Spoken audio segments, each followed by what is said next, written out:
How do you catch a jab, the most basic punch and probably the most important punch in boxing, on the mitts? In this video, I'm going to show you exactly how to do it.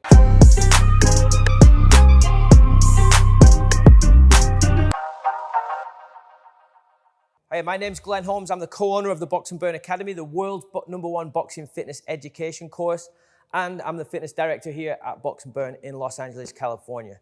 All right, so catching the jab. How do we catch it accurately and make it feel good for the boxer? The first thing you want to think about is the target itself, right? We need to keep that realistic. So when you are catching your jab, you need to look at where your boxer's shoulder is, and that's where the height of the punch is going to be, right? Now with the jab, that punch needs to be straight down that line. So for that, I'm going to hold it right in front of his face, and I'm going to give it, you can have him hold it out to start. There he knows exactly where it needs to be. That gives us a little guide. So there's a little tip to start off with if you're unsure and you're starting off with this stuff for the first time. So now I kind of know where that mitt needs to be. I'm going to have my mitts down. Every time I want the jab, I'm going to hold the mitt up and then cue him to throw that jab. Jab. Notice I hold the mitt and then I ask him to throw the punch. Jab.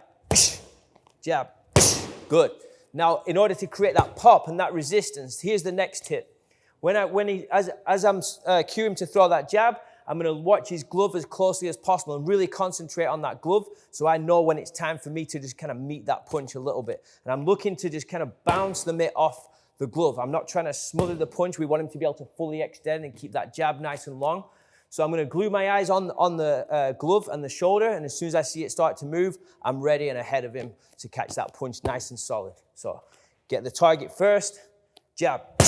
And as soon as I start to see that glove travel, I'm ready to go, and I'm just kind of turning into it a little bit so there's a good amount of resistance at the end of it.